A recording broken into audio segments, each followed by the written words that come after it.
Words in that meeting.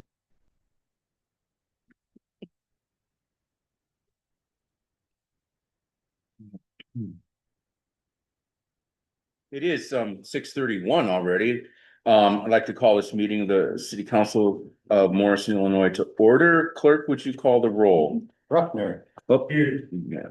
Buckwalter, Mahaffey, Here. Schlegel, Here. Travell, Tickler, Here. All right, say the pledge. I pledge allegiance to the flag of the United States of America and to the republic for which it stands, one nation, under God, indivisible, with liberty and justice for all. Right.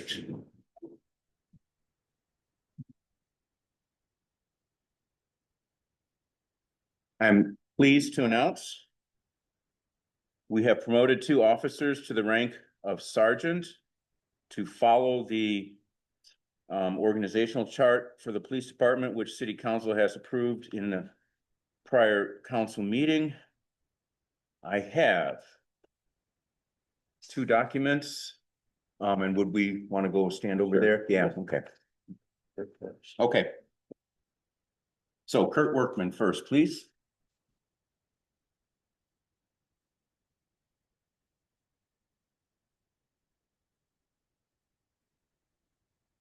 Scott, so right, the phone. Please, anytime. As you know, these oaths are, the wording is funky, so.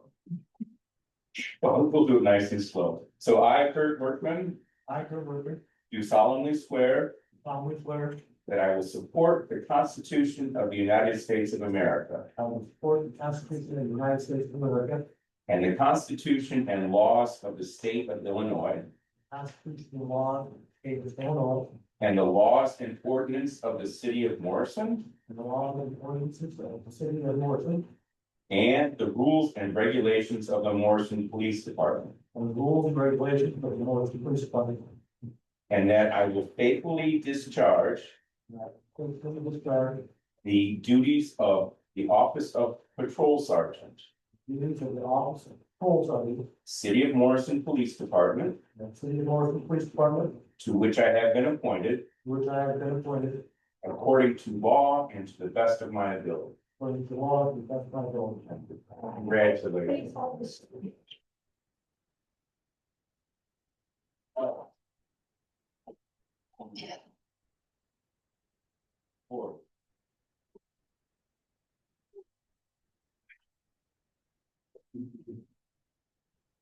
All right, so you should have this memorized. Okay, all right, same oath. I, Corey Drowns. Do solemnly swear. That I will support the Constitution of the United States of America. With the Constitution of the United States of America. And the Constitution and laws of the state of Illinois. And the laws and ordinances of the city of Morrison. And the rules and regulations of the Morrison Police Department. And that I will faithfully discharge the duties of the office of investigations sergeant. Duties of the office of the investigation. City of Morrison Police Department, to which I have been appointed To which I have been appointed. according to law and to the best of my ability. According to law and to my ability.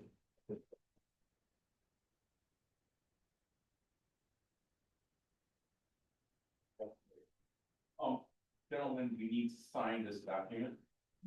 Each of us, so. Thanks.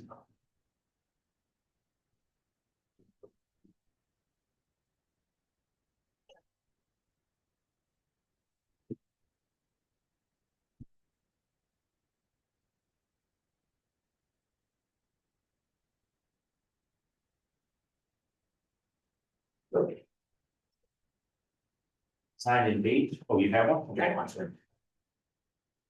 You have a pen? Better. You got the horses in the strap. Sign some dates. One stuff.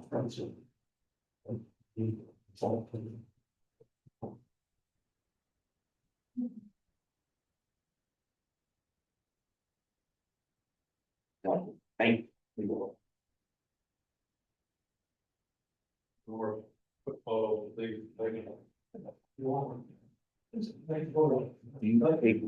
Yep, okay. Yeah.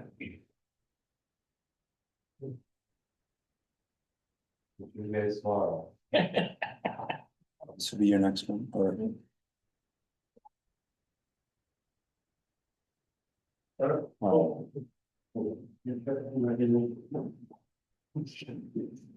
All right. Congratulations, thank you.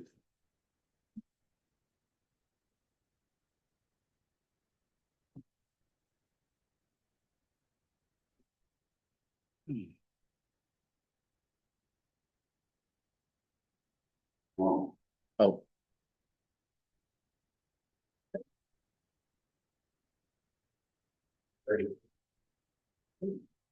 Okay, next on the agenda is a public hearing. Illinois Department of Natural Resources, Open Space Land Acquisition and Development Grant Program. Application for outdoor recreation facility at sports complex. Since this is a public hearing, if you are staying for the remainder of the meeting, we are asking you to sign in. City Administrator, you have get some opening remarks and then introduce our speaker.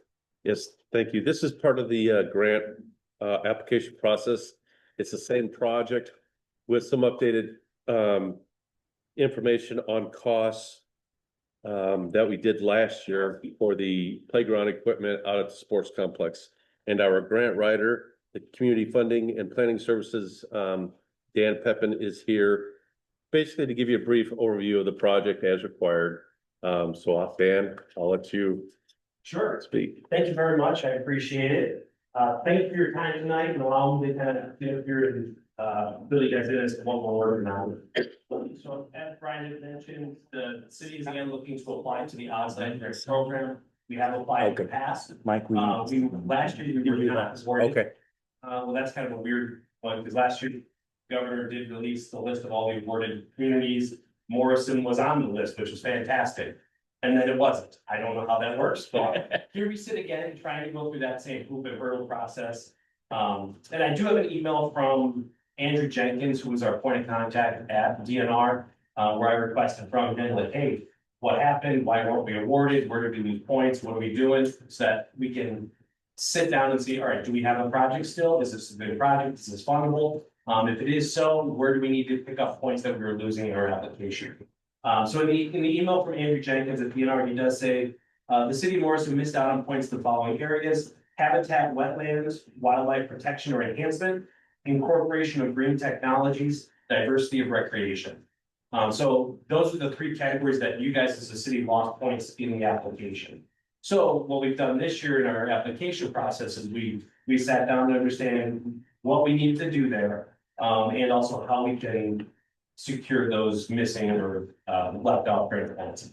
So with regards to habitat, wetland, and wildlife, we're looking to install a pollinator garden over in the northeastern corner of the Morrison Sports Complex. Doesn't have to be anything that the city has to maintain, but it does allow, it does check that box for habitat, wetland, wildlife protection. That was actually one of the examples that DNR had come back and said, hey, you have this spot there, can you do anything? It's like, it's kind of difficult to do there, or, wildlife protection there, because we're a sports complex, there's not much there to offer. But thankfully in that northeast corner, you guys do have, is it rain or overflow or just kind of drainage area? We're gonna try and utilize that area to try and, hey, spruce it up, get some bees in there, get some birds. Do what we can to hopefully secure those points that we missed out on previously. Second one is incorporation of green technologies. They did very much note solar power for park use. So what we've added is solar powered lighting that would be adjacent to the where the pavilion that's currently there. Adjacent to that would be where our playground sits, and that's also where you guys have your jumping pillow. Mhm. Term for it? Yep. Okay. So we're trying to capture the green technologies there by incorporating the solar lights there. Last one is diversity of recreation. The project had only one recreational component. It's unfortunate for us, but that's what you as a city are trying to do, is you're trying to add more amenities and recreational components at the sports complex. As it sat last year when we applied, you had sports complex, you had, for football, baseball, softball, soccer, anything and everything. And that's why we were applying to DNR to supplement the additional amenities there by adding a new playground. And then thankfully this past year, you guys did have the jumping hill, which that will go into our narrative and verbiage that we put with our grant application to let them know, like, hey, while we weren't awarded last year, we've made these improvements and the city has gone ahead and spent X amount of money to add additional amenities to the park. So you can't do it all in 1 year, and financially it's just impossible to do, or else hey, there'd just be tons of stuff happening out there. So I think it's important that that's where we're trying to implement whatever we can to try and make sure that we can get and secure as many grant points as we can in our application. It is a very competitive grant process. I think last year they received over 300 grant applications and awarded just about 150 of them. So the max, or as per the handout, the max grant this year is 600,000. The grant applications are accepted until September 30th, so just about a little over a week they'll do. So one of the requirements of that is holding a public information meeting to let you guys know and also the public know what's going on and what we're looking to accomplish and also why. So as it sits right now, the overall project cost is estimated to be roughly 224,000. DNR Onsite grant is a 50-50 grant, so roughly 112 will come from DNR, 112 will come from the city. What we're looking to include this year is the purchase and installation of the playground for roughly 150,000. Purchase and installation of the pouring in place underlayment. What that is, that's the floor of the playground. So it's like a forward rubber material. I can't tell you exactly what it is. That's not. But what it does, it allows ADA accessibility into the playground itself. So wheelchairs, walkers, anybody that has requirements to get in there, this will then at least allow them the option to get and use the playground. What Pat Pueblo with Park and Play Structures has done, he's also incorporated a couple of ADA amenities within the actual playground itself. So some of the playground equipment will be ADA accessible. So I do believe that will help you guys score higher in your grant application as well. In the past, we applied for shredded rubber mulch, which at the time they said it was ADA accessible. They also changed their mind halfway through the process. And unfortunately, that shredded rubber mulch is a lot cheaper than the pour in place underlayment. I think it was like 18,000 for the rubber mulch. This year it's at 60,000 for the pour in place. So a considerable increase there. But that does make the playground ADA accessible. The 2 solar powered lights and poles we have for 8,000, 2,000 for the purchase and installation of the pollinator garden, and then 4,000 to install an ADA accessible sidewalk that'll connect the current existing sidewalk network that you guys have there. It'll just build a little, I'm not entirely sure how long, but it'll connect from the current existing to the playground and where the pavilion will get. Just that anybody that needs that ADA accessibility can be on your existing sidewalk and then use this new proposed sidewalk to access the. As I said, the overall project cost is roughly 224,000. As it sits, the grant application will be submitted prior to 9/30 deadline. DNR will look to make announcements of the awarded projects December, January of this year. With that said, the project, if awarded, we're hoping that in March of 2026, we'll look to begin the bidding process once we secure the grant. DNR, the construction being roughly spring of 26. So in a nutshell, that's kind of all of it put together. Really sounds about one piece, but I wanted to see if you guys have any questions, any input, what your thoughts were. Yeah. Yes. Question about ADA acceptable fasteners out there. Do you have any? I do not know that. I would defer to the city for that. Well, it's not part of this grant project and public hearing, but I could talk to you afterwards about that. Thanks, appreciate that. That's great to know. And that could be a project we look at in the future because through this program or other grant programs, pretty much program out there, you go through it, ADA assessment is always top of the key, so they want to make sure that any and all parties are able to get rolling. Good to know, I'll jot that one down for future ones.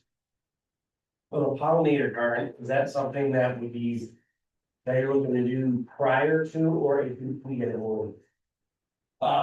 It would be after, it would be paid for with the grant, so it would be part of the project. And it's already gonna be in the drainage of the, in that area out on the road. Kind of roughly, that's Is it like inside the half moon park, the circle right in there, or is it up?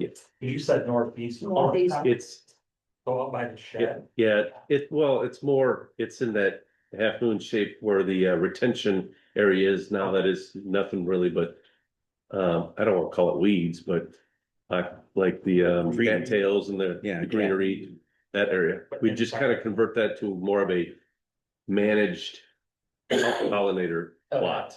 So I have a question about that, not specifically with this, or maybe it could be.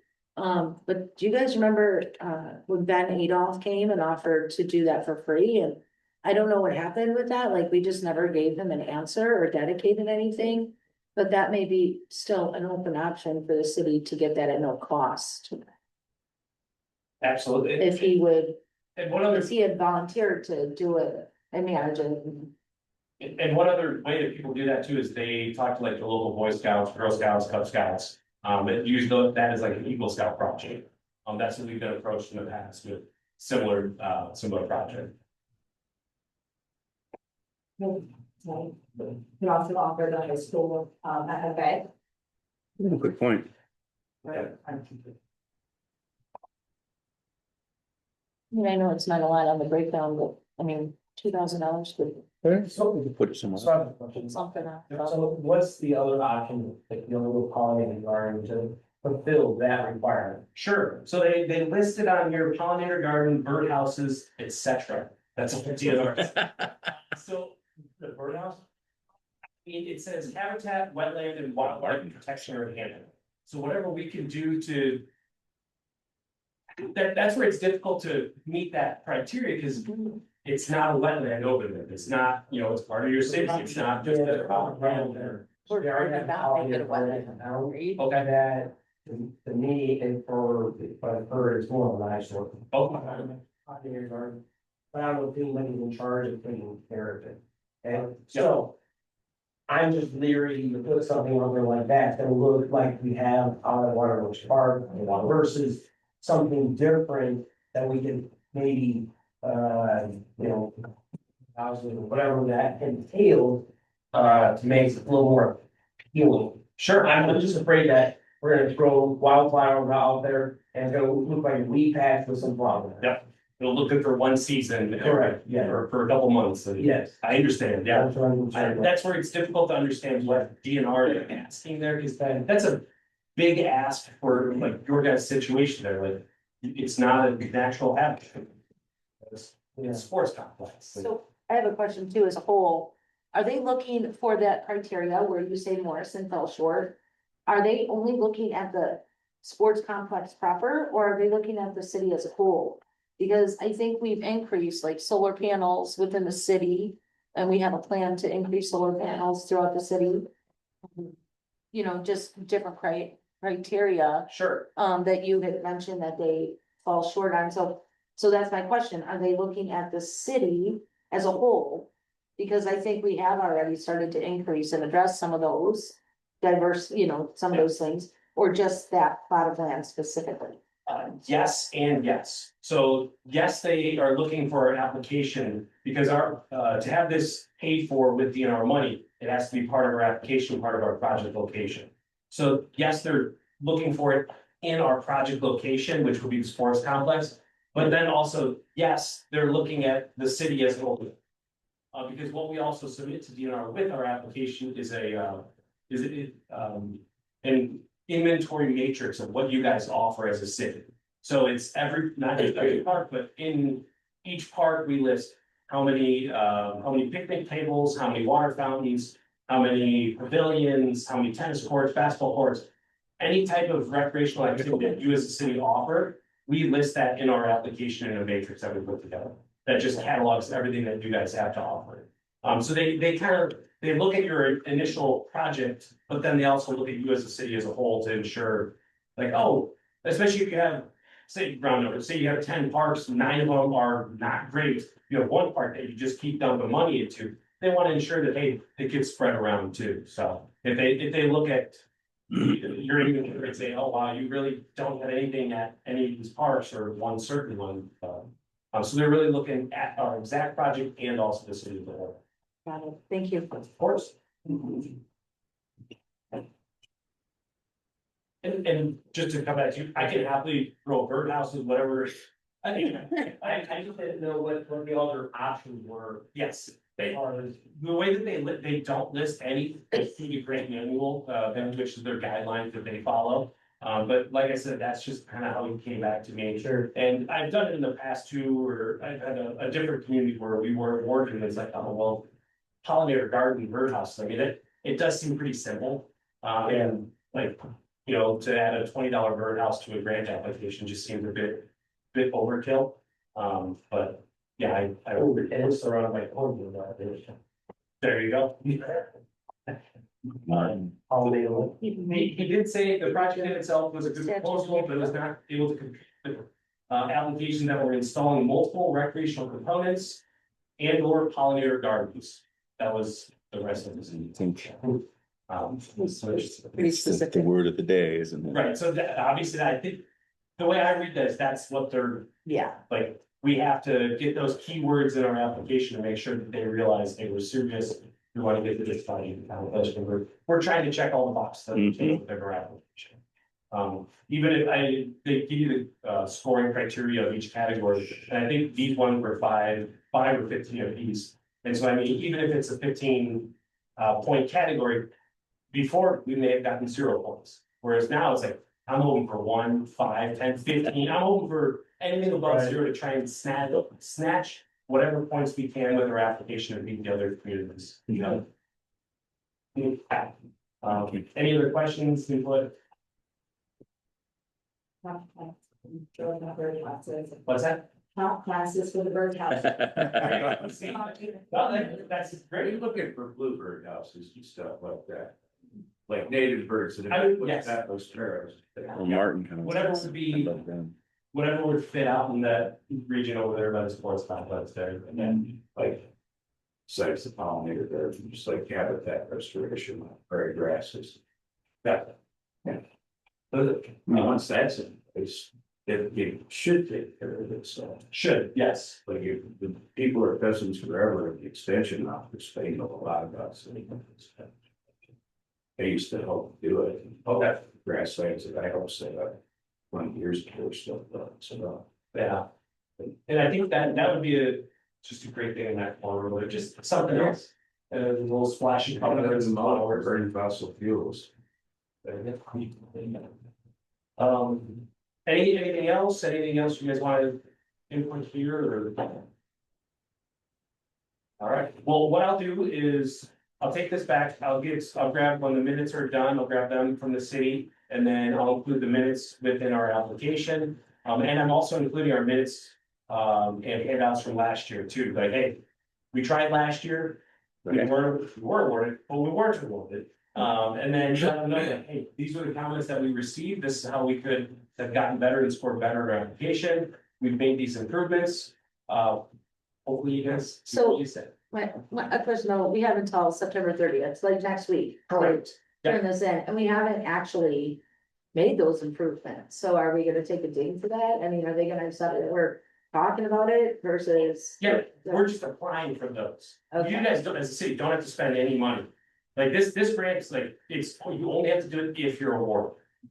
So you don't I have to, see, you don't have to Got do a pollinator garden, you don't have to do so we birdhouse. can just have the intent to do it, Correct. to meet the deadline for the application. Yep, if you guys are awarded, that at that point, then we'll sit down and have another conversation. And at that point, then you'll be like, all right, how do we do this? What do we need to do to satisfy the requirements of the grant and what we were given the money for? Okay, thank you, Of course. sorry. And then I guess last question on here, if you're gonna, should be the best location to ask it. One of the questions on the actual grant application is, would the city like 50% of the grant funds up front if awarded? Or would you just prefer to front it and then be repaid by DNR through that? We'll take all the money Yeah, that they'll give us Yeah. up front. I think that's the right answer personally, but yeah, Upfront, yeah, I'm not sure why that's an option. I never, okay, check no, but Right. yeah. I had to ask. Yeah. Other than that, that's all I really have for you. And then if anybody from the council or the city or anybody from the public has any further questions after this, please feel free, Brian has my contact information, send it my way, any conversation or whatever you guys need. All right. All right, thank you. very much. But head out of here. Okay, thank you. All right, we have 3 people signed up for public comment. First is Stephanie Vavra.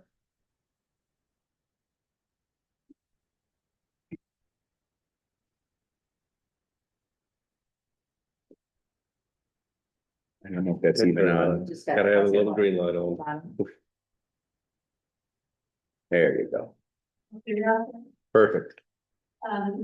I'm here basically to compliment and direct it to the people who deserve the compliment, because I don't know exactly who they are. Some of this may be, IDOT signage that's been improved in town. Some of it is I know for a fact, is our city employees who put those lovely yellow circles on sidewalks.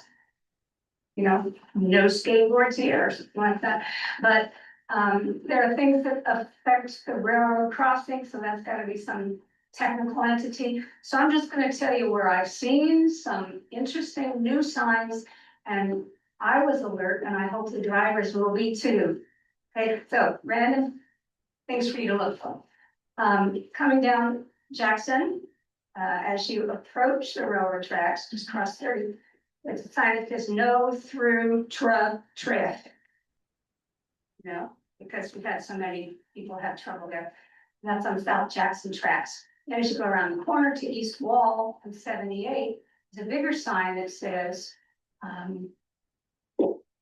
sorry, this big now, says to alert people that oncoming traffic does not stop.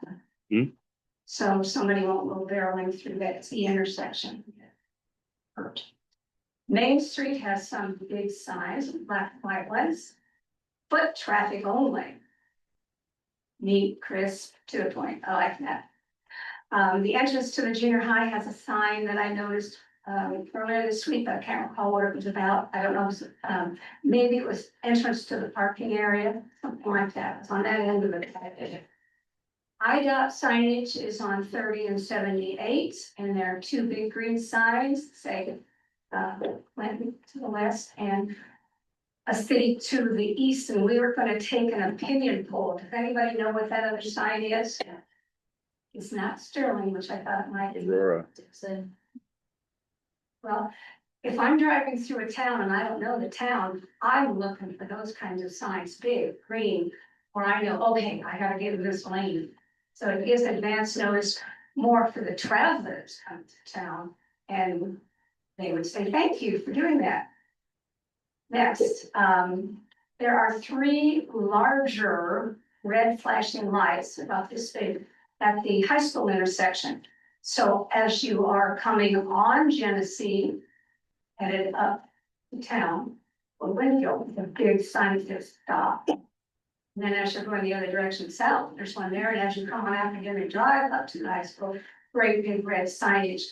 I don't know if that was our school funding that did that, or the city did it, but it impressed me the other night after a football game, because we were kind of walking in the dark sidewalk.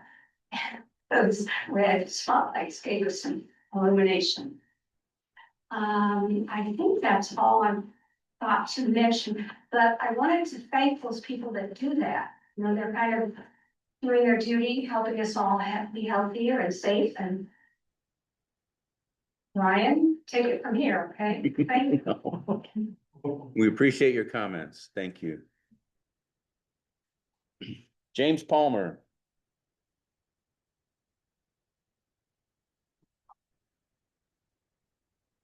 We go together, we're fighting for the same. So, okay, yeah, I'm sorry. So you are, I'm sorry, I'm really bad at reading. Is it Devin, Devin yeah. Davidson or Yeah. Darzadan, okay. Hey. All right, we'll take you both at once. Thank you. So everything was fine. And back in January, bought the house, 401 Bay Street, Hill Johnson's house. Birthday. And I've been off work this whole time with the work injury. So I have a lot of time there and I'm taking breaks to sit on my porch or out in my garage. And I've noticed since I've been there, the people use North Bay Street as a shortcut to get to the northeast side of town. And they rip up that street, and some of them are going, I would venture guessing, around 50 miles an hour within a block and a half of leaving Route 30. And it's driving me crazy because I have a small child that is hearing impaired. All the kids in the neighborhood play at my home, and they're little kids. They're not all that bright when it comes to walking across the road. If my son's been getting out in the water, playing in the neighbor's house in the pool, or spraying each other with a hose in the backyard, he has to have his hearing aids out. You can't get those cars coming up the road, driving like literally insane amounts of hours. Like, there is one person in particular drives a very large pickup with a skull and a flag in the back window. I think there's some purple trim on it. It's really loud. I've seen him have all four of his wheels leave the ground as he clears the top of the hill just above him.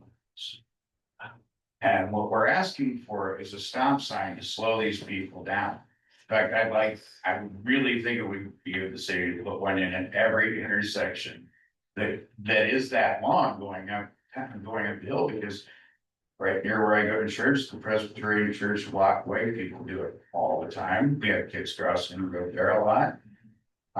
Again, my road, just up a block for me, the same story. There's a bunch of little kids there in the corner. And I was actually with our mayor and a close friend of mine down having dinner and drinks at the BBP one evening when I get a phone call from my neighbor kid, because his mom's not home.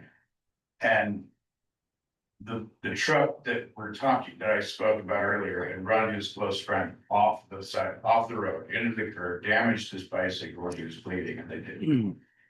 So I had to come home and bandage this kid up, fix the crank on his bicycle, and then just sit there and be mad about it because we don't even have a way to slow it down. I called the police about it more than one time. And I mean, they can't be there the whole time. I understand that. Geez, I'd like to see these guys get some tickets for what they're doing. I mean, a little kid bled because some irresponsible idiot was driving like he owns the entire world.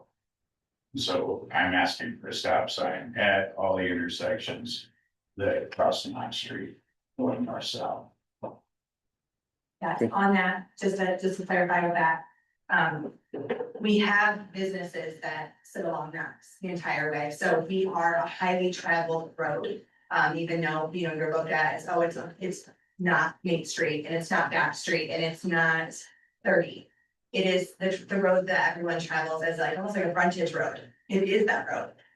We live that every day, and not only like Jim said, when they're going up that route, there's no stop signs. So once they pass 30, it's a straight shot out of town for them. Until you get that corner to make that. We have just in the two blocks that we live on, we have 17 children that are under the age of 12 on one block, and 9 that are under the age of 12 on the other block. So when we say that we're heavily populated with children, it is the blocks to be if you're a kid. Our kids all connect and play well together, but they are kids. And knowing that we are putting our kids at risk by simply not placing a sign that could literally save their lives, it's just kind of crazy to think about. So we're here requesting a stop sign. Also, I wanted to bring up the fact that we are getting that, used to be the bank. It's kind of big pharmacy or something. Yeah. Yeah, so we're gonna add more population, more busy, roadway, more traffic use in that location as well. All of them also sit on that hill. A lot of the times the kids, even us, when you're pulling out of those alleyways, because our entrance is an alleyway. When I pull out, I mean, it's like, better gun it. Just like when you're on, going past the courthouse, When people are parked there during the day, you don't have a great eyesight shot. You have to gun it. You know, that's just our risk as a driver because we don't have stop signs there. So those, you know, those 3 intersections, because they're on a hill, because they're surrounded by places that are visited by public heavily during the day, I don't see how that's not a safety issue for us to place those there. I'm not speaking just for a mom, but I'm also speaking for a person that lives in the community, specifically on one of those corners, but also as a teacher. I think the buses that travel on those roads, it's scary to think about when we see it every day. So please consider it. Thank you. Anybody have any questions? No. No, Thank you. yeah. Thank you very much. I appreciate your coming with your prepared remarks. All right.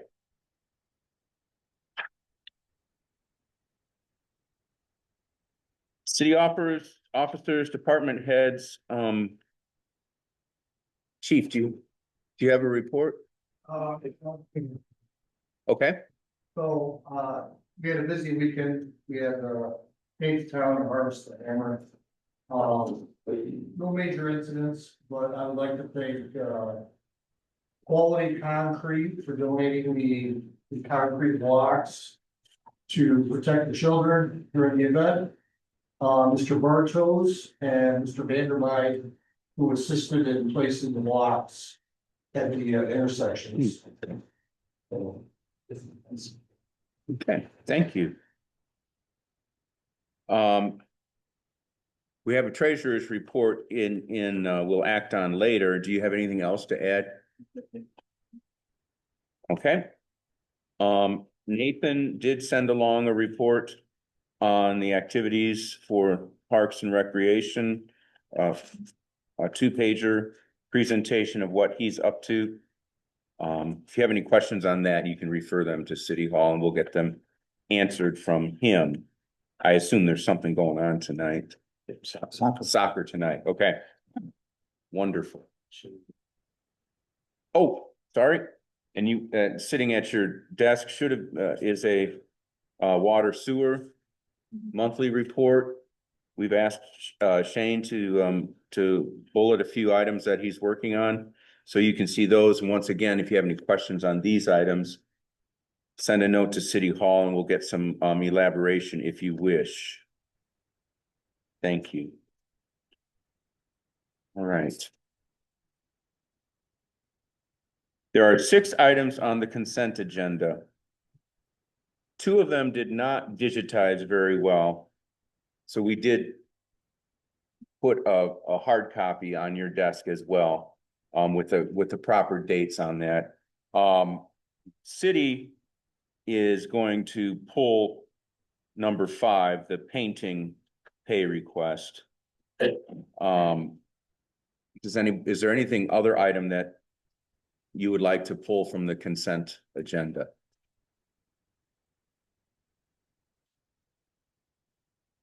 Hearing none, is there a motion to approve items 1 through 4 and 6 of the consent agenda? Second. It's on the table for discussion. It does include money. But first of all, is there any question on those items? Discussion? All right, hearing none, it does include money. We would need a roll call vote. Rockman. Yeah. Mahaffey, Yes. Schlegel. Yes. Tickler. Yeah. Motion carried. Okay, I think before we move to the bill. Yeah. Let's, Sarah Dunn has stepped up and accepted the appointment of alderperson to ward number 3. Once again, we have an oath and a signature required, so I would like to do that now.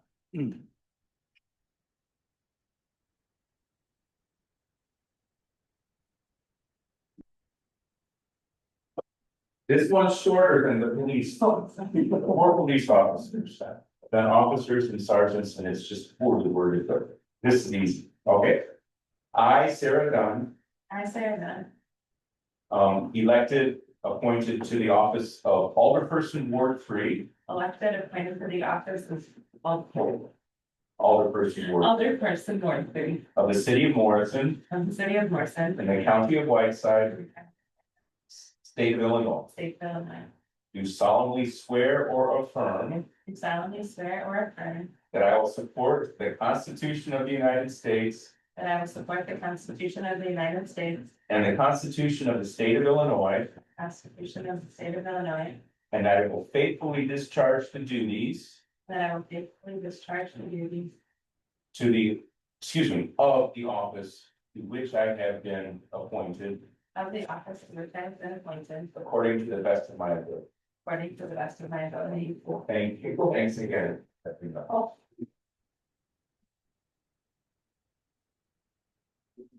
Wonderful. Okay, again, both sides. You have a second?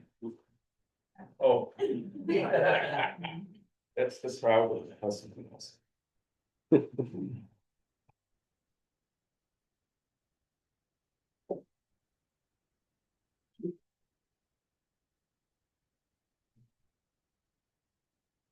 Okay, there's a chair.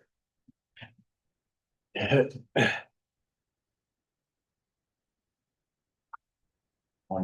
one more tip. Oh, I'm just saying. Devin, I think it's in your ward. Yeah. All right, thanks again. Any speeches you want to give?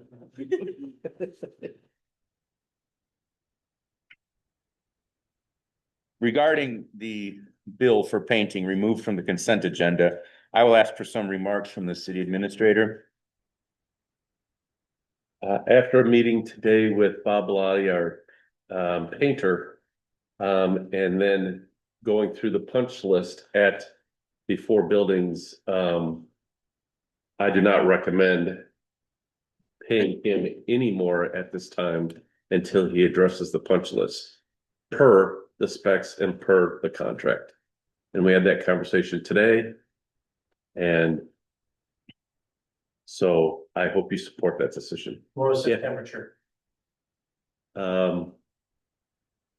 He understood and then got pretty demanding with specific punch list items. So, You got demanding? yeah, he's like, yes. He wants detailed specific areas that need to be improved and Well, I think as a council, we had already pretty much decided to take your lead. Since you Yeah, had he boots was- on the ground with it and wait until you and said it was done, right? correct. And so we'll just continue down that path. And we'll stick to the contract and he will do the project right, one way or the other.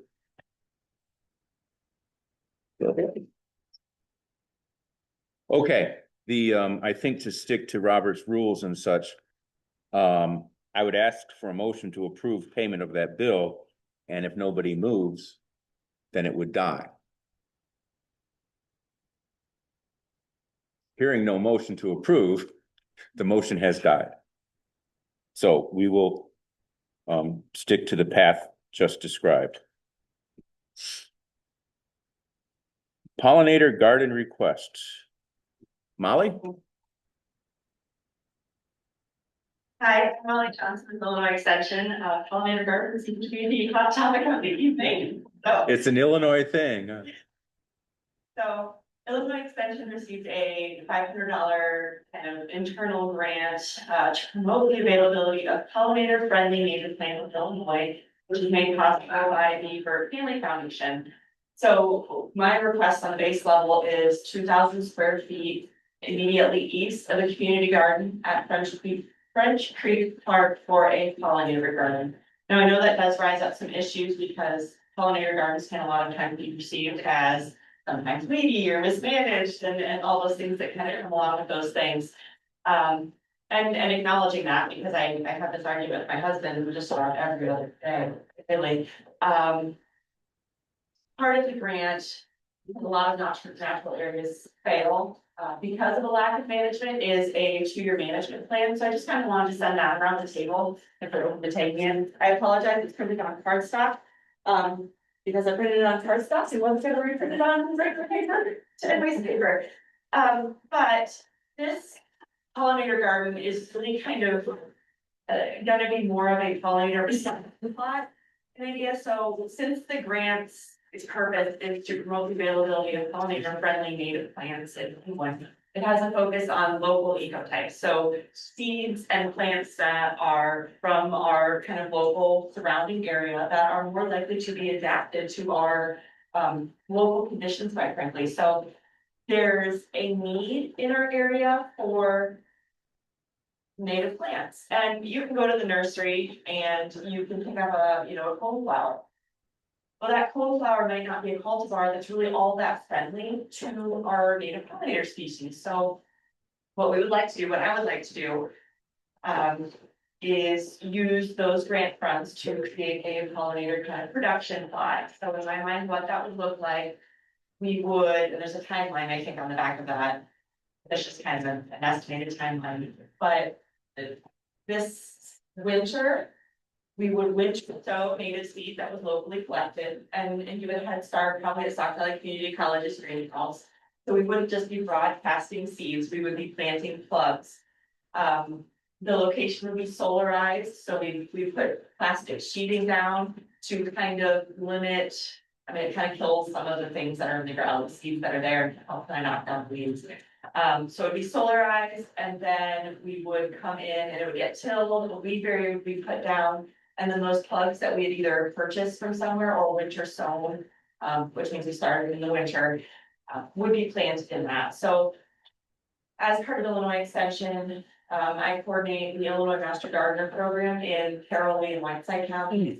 Right, Carroll and Whiteside counties, and the Illinois Master Naturalist Program in Carroll, Lee, and Whiteside counties. There has been an interest from the master gardeners. They've committed to 3 work days a year that would be open to the public. So spring, summer, and the fall to kind of ensure continued management of that. If you look at the management plan, it also pulls into some educational sessions and things like that. So we don't want to just kind of let it go. We want this to be a resource that's used by the committee or the community. The National Area Guardians have expressed kind of interest Lisa Kosher has right now. I need to go to a meeting still, so I think there's some additional interest kind of from the community in this, especially when it comes to cultivating some plants that are either need a little bit more babying, or have rarer seeds. So we would like to start those, give them a head start, and then once those plants are established, they would be open to conservation organizations, the public, people who want to bring some of those native plants to their property or into their restoration, because if we have people doing restoration work in the area, it would be available for them to come collect seeds, and we would provide kind of educational signage, or at least label those plants and things along there. So here I am. Your question. Yes. So I'm gonna say something extremely unpopular, so don't anybody what it should be, but, what's the obsession with French Creek Park? We've already denied one request for a pollinator park there in the hospital, very recently, if you follow the minutes. This is the same. It's the same request. This is the same one. And we've already denied it, but now it's back in front of us.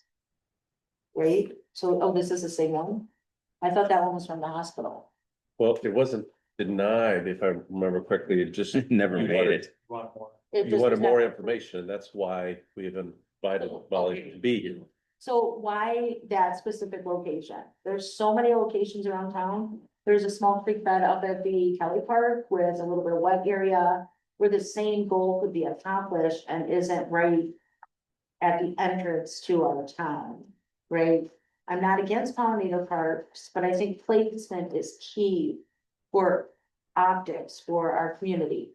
So why here specifically? Why not another location within city limits? Yeah, so I would be open to other locations. The appeal to me for French Creek Park is there's already an established community garden there, so the community's gotten used to some of them to coming to that location. I want it to be visited, we want it to be used.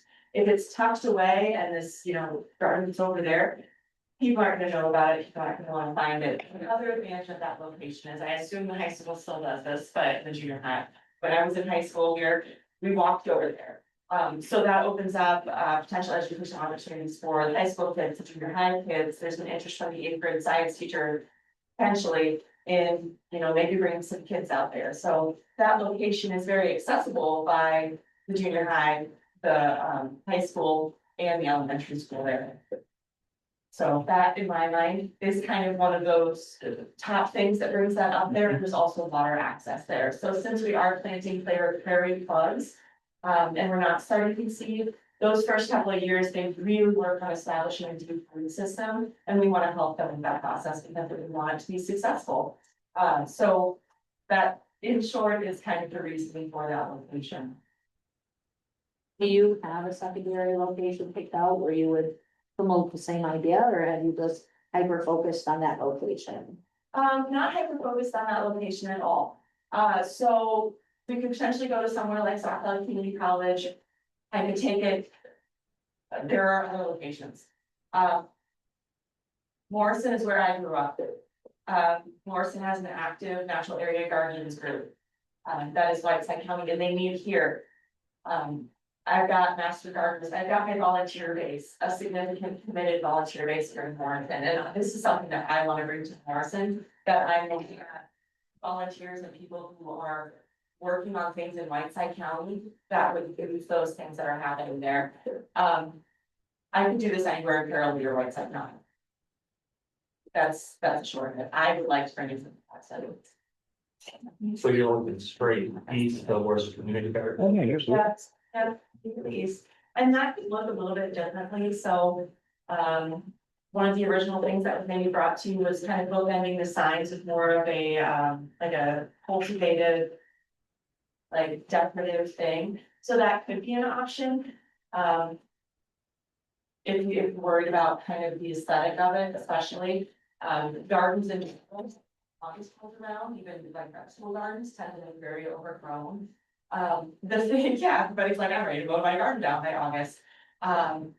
My thought with this, and if you look at the management plan, is assuming we can get either a donor of mulch or some funding of mulch, I would like to have it mulched. So we'd have 2,000 square feet in my mind, and there would be rows of these species that would. Oh, so like, because traditionally what I picture in my mind, and help me out here, Ted, is a pollinator garden. Down, Huh? someone down in Waterford, Right, and, which nobody does anymore. right, it's just like a weed patch, Yes. right? Yeah, And all overgrown, and they've got a couple of signs of butterflies or something in it, and it just becomes honestly an eyesore.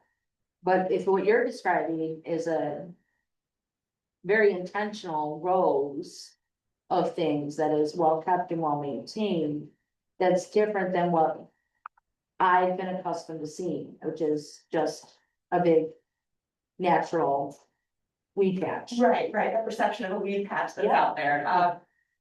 And I really wanna make sure that that doesn't happen. That looks bad, that'll be on me, but on Illinois Extension, that looks bad on my volunteers, it looks bad as you're entering town on that side. Photos would be wonderful if you already have or somewhere else, these established what they would look like after a couple of years. That would be huge, Yeah, so, only because I'm going comparing it to the other one we have in town. yeah, so I can give you kind of suggested species a little bit. So some of the ones that we've looked at already are like Michigan lily. Again, these are some that are seeds either rarer or the plants are like a little hard to grow up. They need a head start. So shooting star, New Jersey tea, wild quinine, prairie coreopsis, that has a nice like downward photo on it. Bottle gentian, and then a few berries, wetland sedges. Wetland sedges are a grass, they look kind of like a sedge, but that kind of throws in some variety in there and stuff. And that also provides some habitat additionally for the critters and But things. you have any picture of people that have already done this within the state of Illinois, and they're in like year number 2 and 3. I do not live in that. No, I'm saying that if you could give that to Brian, then that way we could look at that versus what we're comparing to. Because it could change our mind 100% if it's a totally different idea of pollinator garden. Right. It's kind of like what people around here think of pocket parks is like, nobody wants pocket park. Kind of like pollinator garden for me a little bit. And I- Only comparing it to one. Right, and I do think, I know, like I said, it's true, but I do think part of that perception can be a little bit based on the education surrounding it, it can be a little bit generational, it can be a little bit, there's lots of factors there, so. Yes, it would be different, I don't know how many people are doing a cultivated plot like that, so. When I kind of try and break it down in the research, Yeah, there's. We'd be looking at kind of like a nursery setting, so somebody would be growing things in a plant nursery. So as far as true examples of that, there's not gonna be much as far as. You know, it's publicly accessible statewide, which is what's so kind of cool about this. Lake Carroll, I don't know if you're familiar, they have. Or Carroll County, but they've got a prairie kind of committee that has really started to do a lot of work. And kind of change perceptions about those things and show that, you know, these native plants can be beautiful. And they don't always have to be weed patches, although sometimes they do very much turn into like weed patches, especially when they aren't actively managed. We don't want that, that's not what it is. I would love to jump in on this. I live over here, right, and I've walked by the pollinator patches a lot. Last year and this year, last year the year that they put up the first one, or was it 2 years ago? More than 2 years ago, yeah. Okay, whenever it was first new, I walked by and it did look like a weed patch, right? Wildflowers and native stuff takes a few years to start really taking over and looking nice and managed. The new pollinator patch that was put up recently doesn't look great right now, and that's just part of the process. I also think hearing you talk about it, like the plan that you're going through, the fact that you're planning on solarizing the soil before planting anything, that's way more steps than I believe that they took over there, because there was a lot of grass growing over there that was not killed off. If you solarize it, it's going to kill a lot of the seeds that are in the ground and a lot of the weeds and help preventively take care of that. So I don't think it's going to look anywhere like, I mean, it's a pollinator patch, so it's gonna look similar, but I don't think it's gonna look mismanaged in the same way that you guys are seeing that those other ones look like, which I totally understand. I see how those can look mismanaged. I think that they're doing the right steps to help, from what I see on here, to help prevent it from looking like that. Yeah, thanks. Yeah, that really is the goal, because so my husband and I, just real world examples, we live in Sterling currently, I am from Morrison, and their riverfront park has a prairie portion there that was part of an EPA cleanup grant. And we'll go for a walk down there. And I'm like, oh, look at this and look at that, and the bugs and this, and he's like, the grasshoppers are hitting me. Like, I don't want this. And there's a place for mowed grass, and there's a place for a natural area. I really want to make sure we've got a place that is a resource for the community, that education is provided around, that is managed from now into the future, at least 3 times a year. We will impact students in, we can pull the FFA kids in and things like that. And really kind of engage the community and have some buy-in. If it looks like a weed patch in 4 years and you're like, nope, this is horrible, it gets mowed. I mean, it's. You said it was gonna be to the east of the garden that's already there. I also think that's important to consider is like a why here. It's not looking like a new space maybe that like, oh, they're not taking care of that. It's like this garden is already here and this is just part of that garden. And I think that that's something to consider is maybe an important reason why you picked that. It Yeah. flows together. It doesn't look like we're not managing it. They see that there's garden signs there when they come in, right? I don't think it would look bad in our town. And we can have signage there would, yeah. Mr. Butchos is always looking for different ways and ideas for the kids to get impact hours. He calls the school all the time for it, so it would be a really good way for them to get some impact hours in as well, because sometimes they do struggle with that, as we don't have a lot of volunteer options in, being a smaller town. Like, I always have them come in and do work at the school, but you only have so much that you can give them, so. And I do a lot of programming in Sterling. It's got the biggest population. I mean, as far as like where I am supposed to be, but like. We want to bring things out beyond Sterling. We want to share that. Just a really good opportunity to kind of do that. All right. One other point, don't forget the high school just built a greenhouse as well. Use that. All right, so at this point, council, are you ready to move to grant 2,000 square feet, or do you want to see some pictures of like projects that are aged 2 or 3 years? I would like to see that. Okay. All right, so then I won't ask for a motion to approve this. I would ask if you could, if you've got some material, send to me or Brian at City Hall and we'll disseminate it. This is what we think it's going to look like in 2 years. Here's a good example from City X or something like that. Appreciate it. Thank you. Yeah, and just as a comment of support, I do tune into a lot of the videos that the extension does for small towns. So it's a great resource. Item 3, proposal to waive the formal bidding process for projects in total not to exceed $40,000.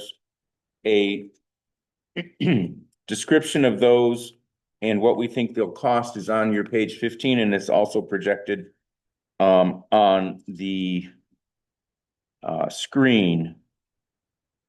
Do you have any comments to introduce this? Thank you, Mr. Mayor. The last couple of years when we've had street projects, at the end of the season, we've always tried to do some maintenance on current roads, where we can fix some really bad spots, repave some areas that we had to dig up because of a water main repair or sewer line repair, whatever it may be. This year we tried to do that with most of this list. And at the time we had asked Helm, because they were doing our street project, and that's what we commonly do each year, and do it basically at the quantity prices that they did the street project. They did give us a quote of, as I had in my report, of about 35,000. But Helm does not believe they can get to it yet this year, and that's the whole point of doing the fall road maintenance. And so I reached out to Martin and Company, the paving company that is going to be doing Route 30 starting October 13th, and gave him this list. And he stated, quote, "We will take care of you." So to formalize it, and I'm still waiting for the formal quote from Martin. But I would because of timing and that this is going to go pretty quickly, I'm just asking for the council's support and to do essentially what the agenda says, waive formal bidding and to approve a road patching project.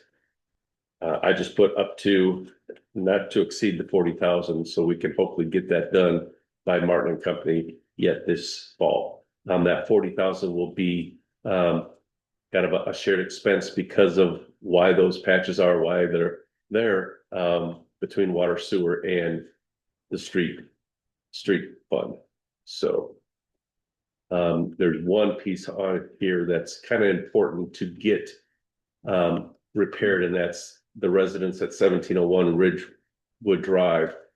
Long story short, there's a very wide public right-of-way down Ridgewood Drive.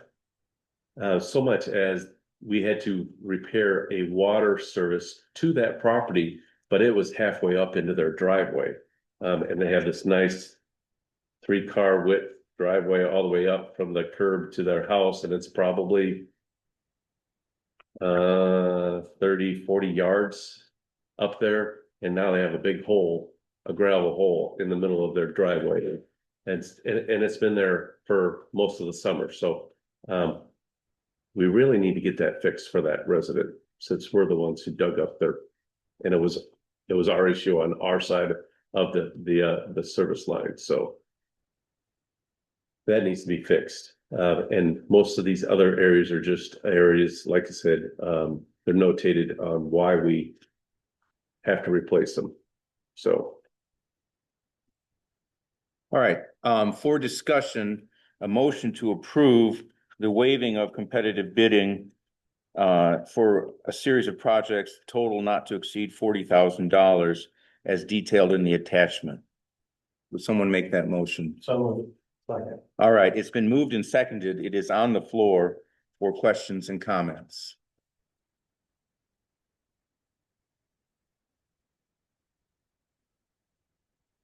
Well, thank you for teeing that up very well.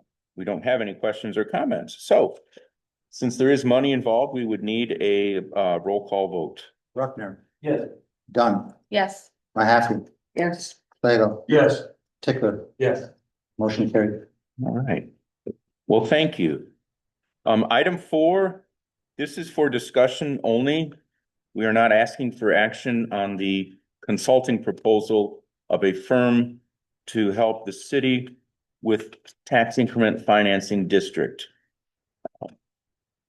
This would be the consulting services to get it set up for a cost of, starting on your page 16. Not just under $40,000. This is for discussion only, so if you have any questions about, first of all, there's a graphic of the suggested / proposed properties to be, or area to be included in the TIF district, what the firm would do for us, and who would be working on it and how much that is going to cost us. And is there a timeline? Sorry, we would have to approve it, then we'd get a timeline. But again, this is several pages of detailed information, so we are not going to ask for approval on this, but we hope you at least read it lightly before the meeting, and if you have any questions now, those would be appropriate, and then over time between now and the next council meeting, questions to the city would be appropriate as well. And your questions and answers would be shared with everyone. So that map, is that gray area, what's included? Is it- Yes. Correct. Inside the blue lines. I thought this object of this tip was for the downtown area. Not necessarily, no, When no. And Rob, presented that to us, what's that? when the attorney from Ward Murray came to Right, present Rob, it to us. massage, yeah.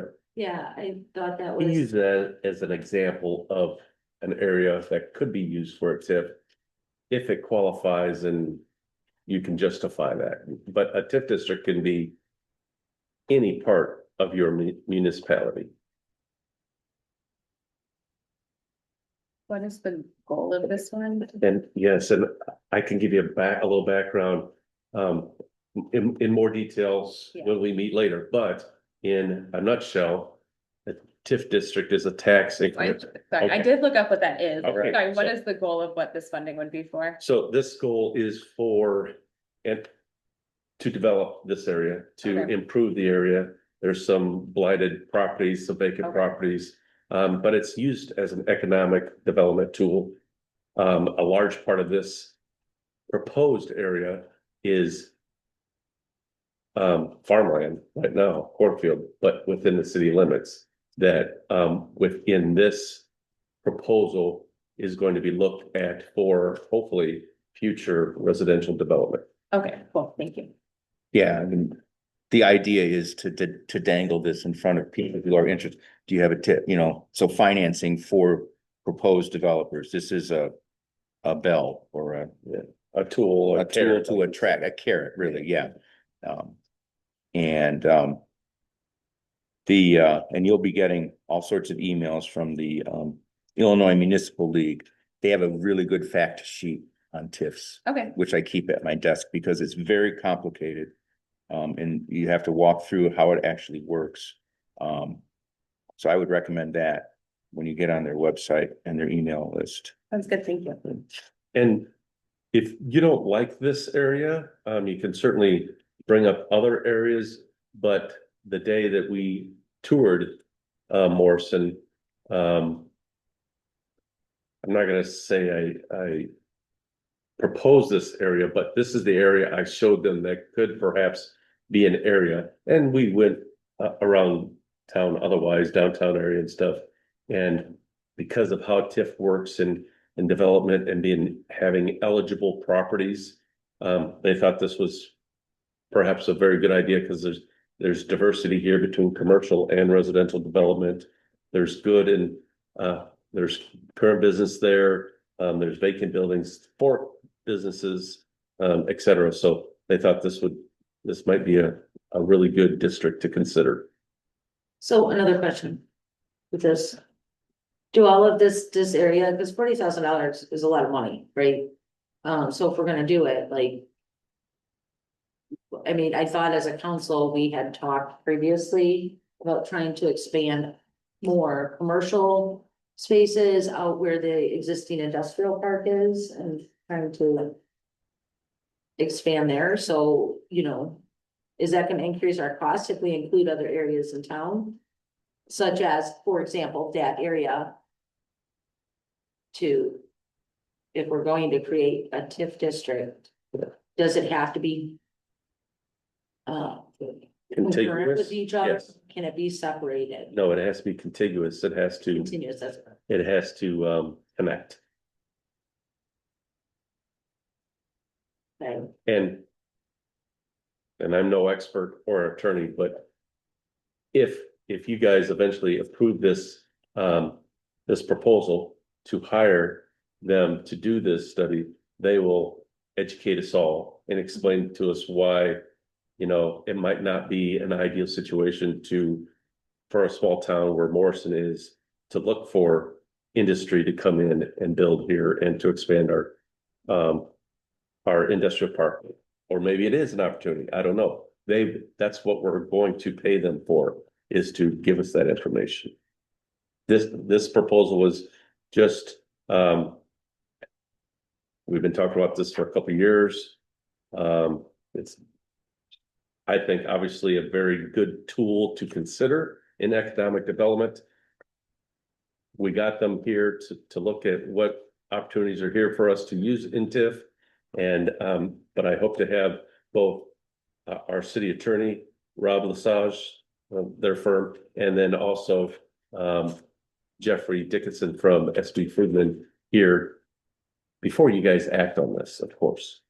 So, but I just want to get this out there, introduce this to you, and get you thinking about it. That's all. Okay. Any further questions?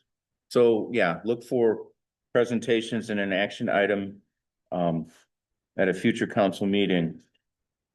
And then finally, again, not an action item, but a verbal update on our favorite road through Morrison, Route 30. Apparently you have a date for the fall. Date. Oh, I heard you say a date for the fall. So a couple things here.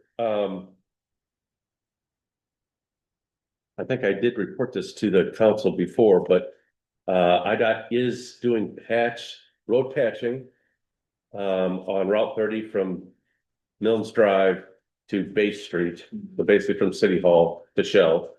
They're doing about 15 areas of asphalt, about 500 or 5,000 square yards of asphalt, basically within that, the parameters of Route 30 there. Anything that is asphalt is being milled up and new 4-inch asphalt laid on those patches.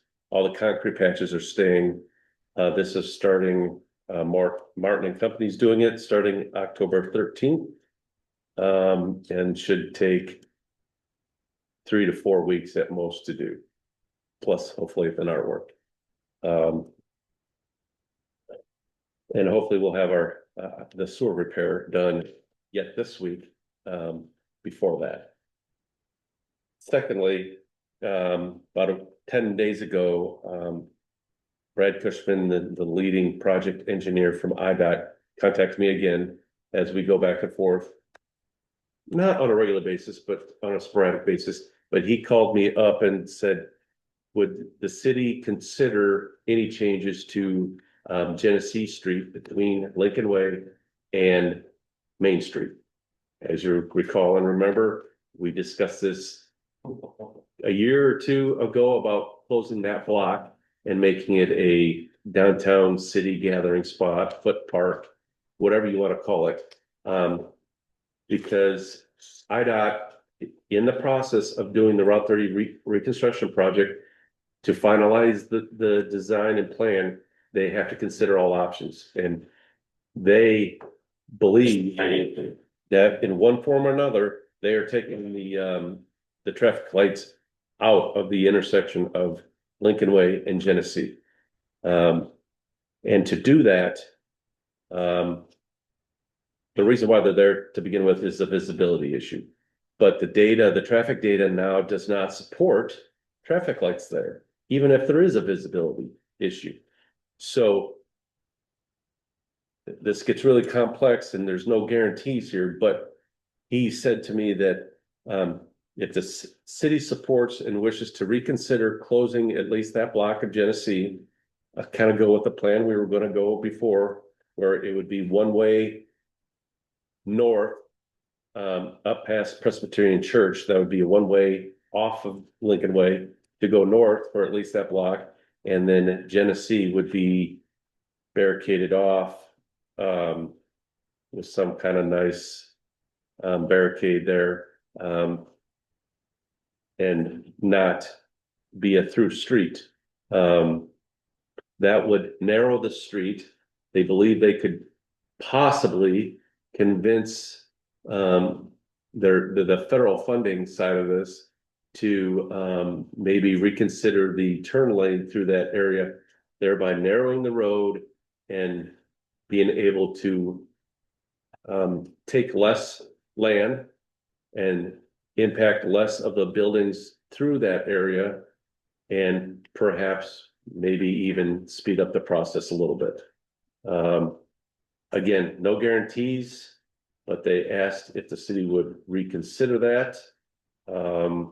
And that's why I bring it back to the council to think about. We have plenty of time to plan what, if this council eventually decides to close Genesee, we will have a couple years to consider exactly what we will do with that blocked off area, because closing it off probably wouldn't happen now until the reconstruction.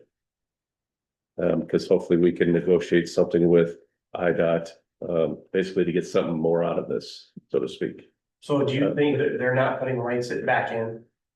That they said we're not putting lights back in there. We will, we being IDOT will restrict access at that intersection. But they said even the data, the through traffic there doesn't support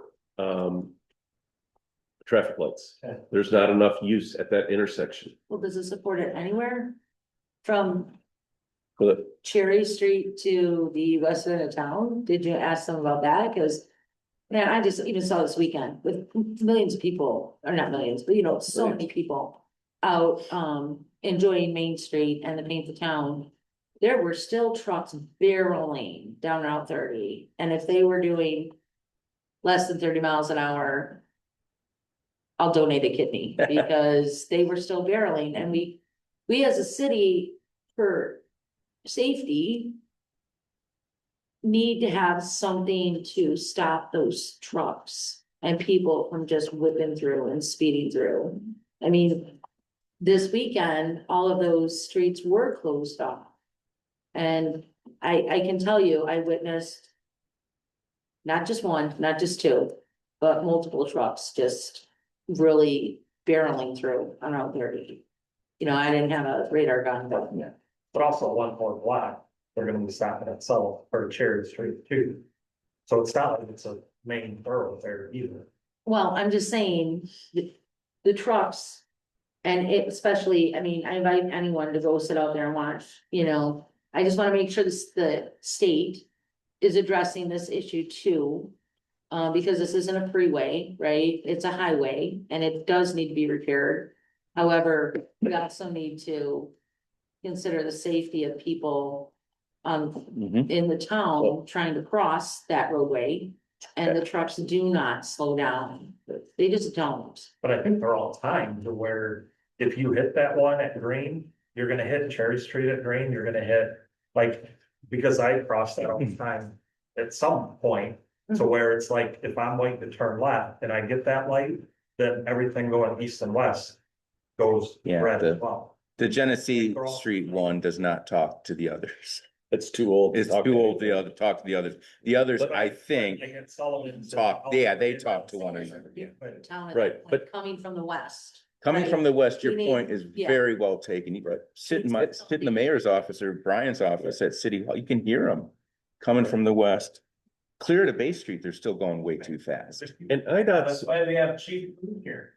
and IDOT's very, He can stop them instantly. yeah, like us, I think IDOT prioritizes traffic and pedestrian safety. Both pedestrians and bicycles and recreational vehicles, whatever. That's a huge part of their project. Right. And I think pedestrian safety is genuinely at risk.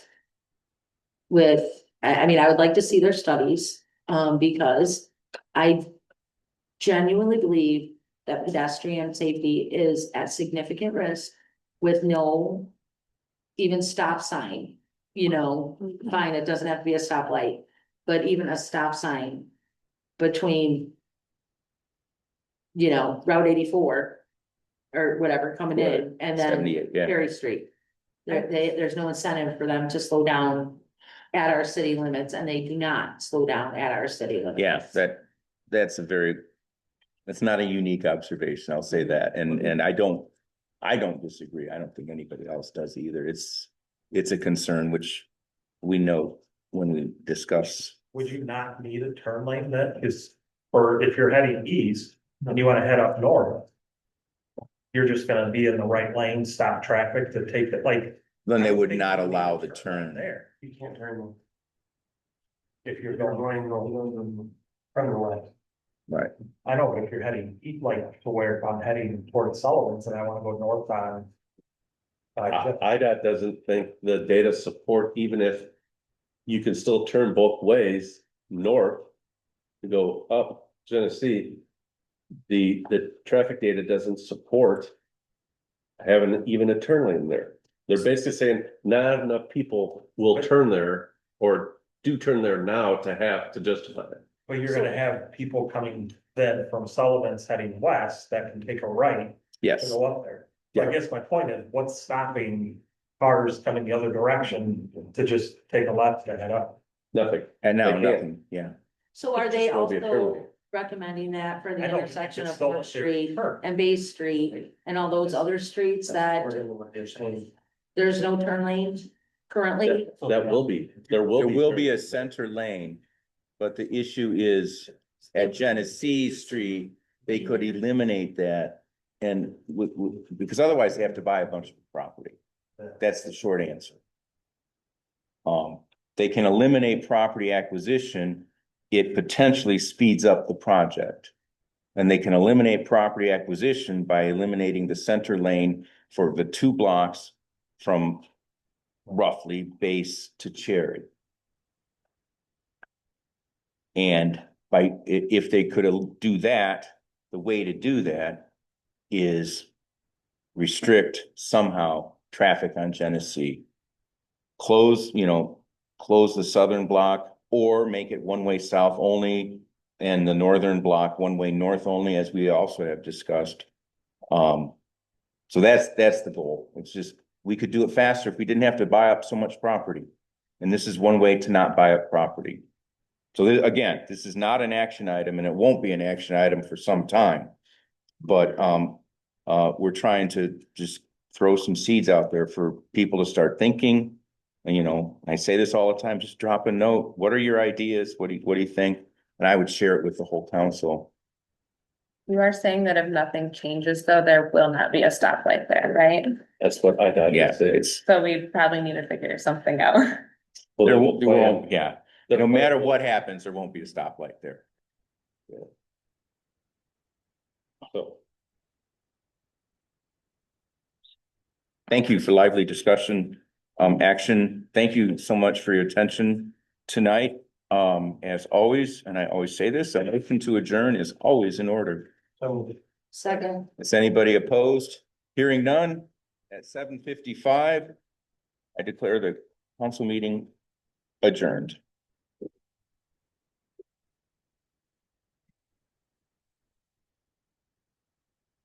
Yay.